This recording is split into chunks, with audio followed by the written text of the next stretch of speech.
again, NCAC sports fans, and welcome back to another episode of This Week in the NCAC. I'm your host, Brett Billhart. On this week's show, we'll take a look back at all the action from across the North Coast Athletic Conference for the week ending on Sunday, March the 10th. We'll open this week's show by breaking down NCAA Division III basketball tournament action from last weekend. For the third time in school history, the DePaul University women's basketball team has advanced to the national semifinals after cruising through the sectional round of the national tournament last weekend. The Tigers knocked off Wash U 59-42 in the sectional semifinals and then booked their ticket to Holland, Michigan with a 76-55 triumph over Christopher Newport in the sectional finals. The Tigers, who now own the school record for wins in a season with a perfect 32-0 record, will square off against Williams in the national semifinals on Friday, March 15th at Hope College's DeVos Fieldhouse. The Tigers and Ephs will tip off at 7:30 p.m., while Amherst and Wisconsin Whitewater will open the day with the other national semifinal contest at 5:30 p.m. The national championship game is scheduled for March 16th at 7 p.m., while a third-place contest will also be played at 4 p.m. on the 16th.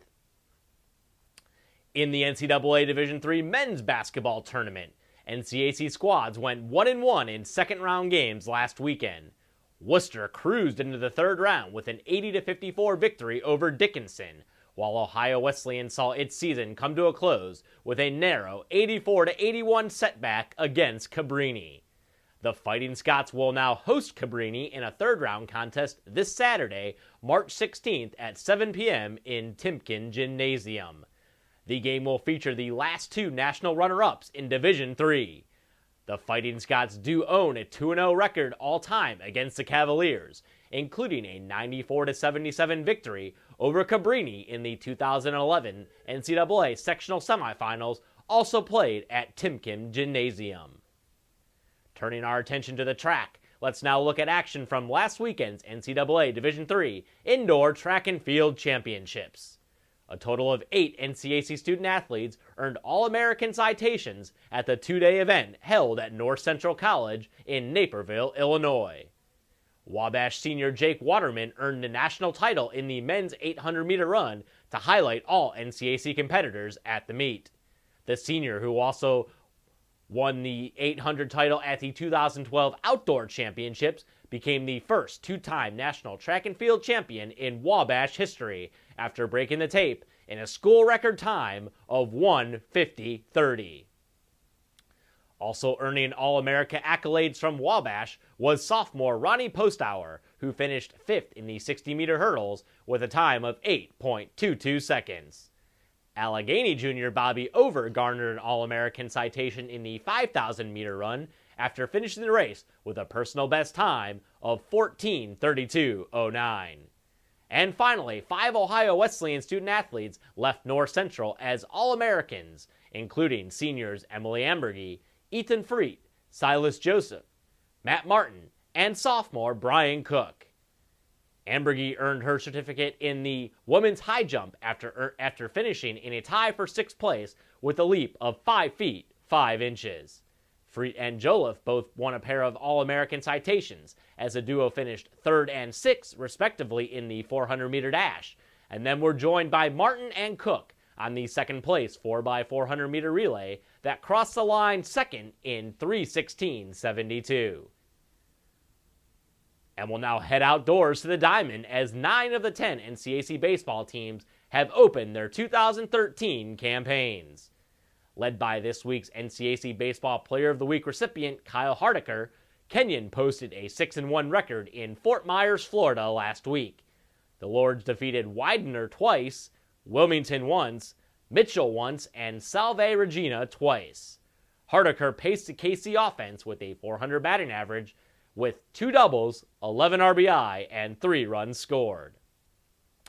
Oberlin is also off to a hot start as the Yeomen completed a 4-game series sweep over Deauville at All-Pro Freight Stadium in Avon, Ohio.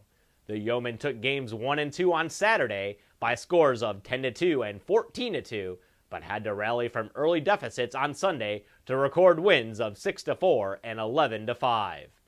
And finally, Wittenberg baseball posted a 6-1 record at the Russ Matt Central Florida Invitational with wins over St. Vincent, WPI twice, Union twice, and Aurora.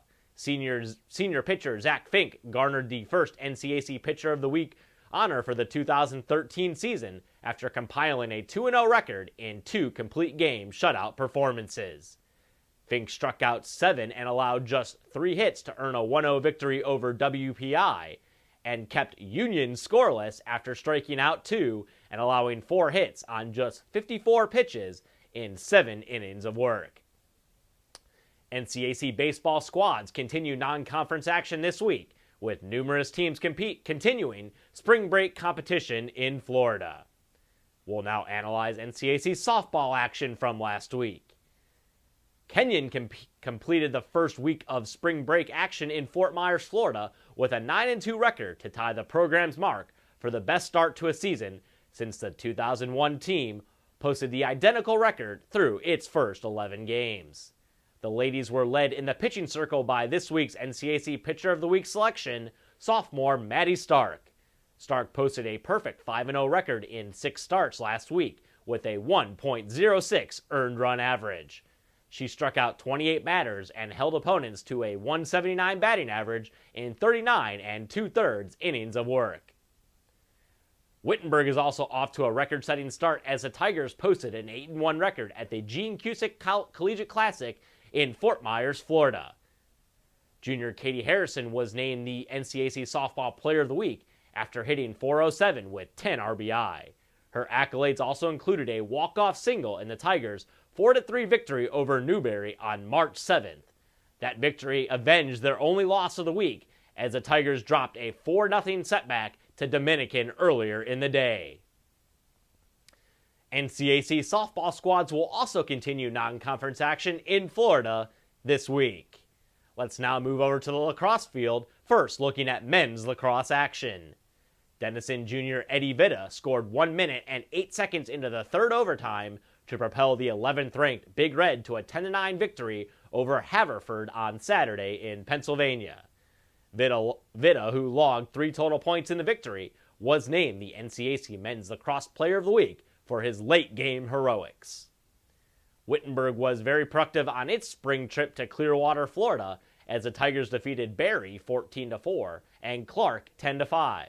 Senior Alex Previtt and freshman Andrew Fuss each scored 3 goals against Clark, with Fuss also adding 4 assists for a 7-point game.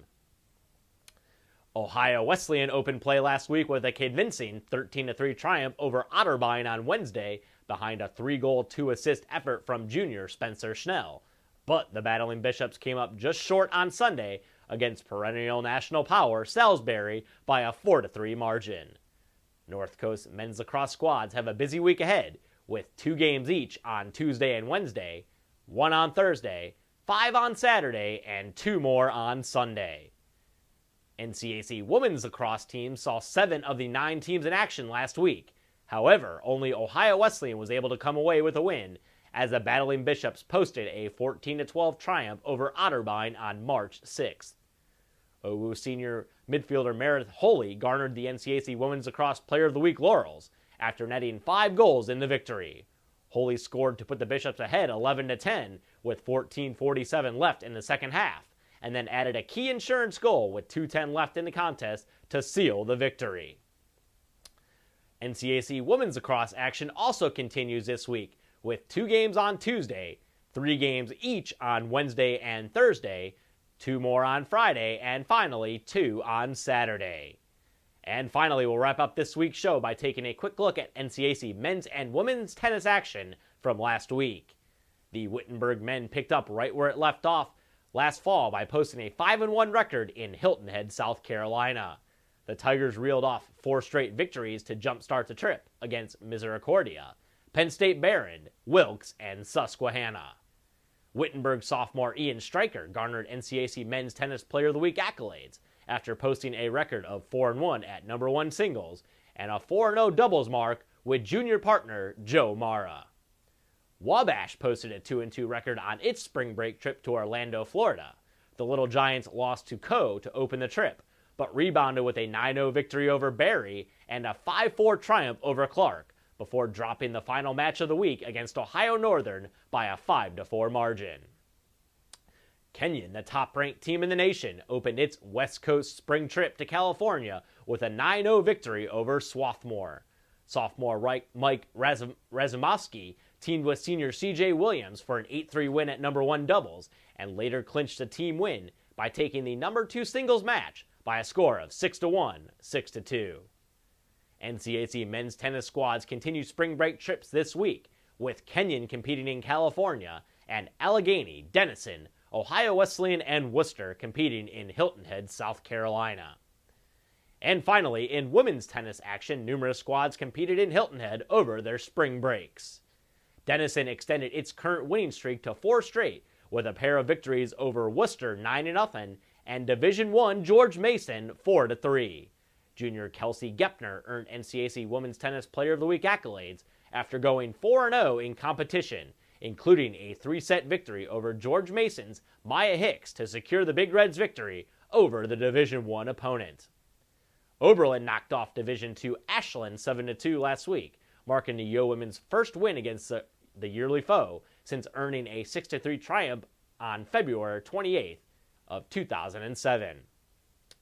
Farrell Leclerc led the way for Oberlin, earning wins at number 1 doubles 8-5 and number 1 singles 6-1, 6-3. NCAC women's tennis teams will also continue action this week in Hilton Head, while Saturday will feature 2 in-state matchups, with Wittenberg traveling to Ohio Northern and Oberlin hosting John Carroll. Fans, for up-to-date news, stats, and standings from around the North Coast Athletic Conference, you can log on to our website at www.northcoast.org. Also, be sure to follow us on Twitter at NCAC, as well as like us on Facebook. And for the entire conference staff, I'm Brett Billhart, and thanks for watching.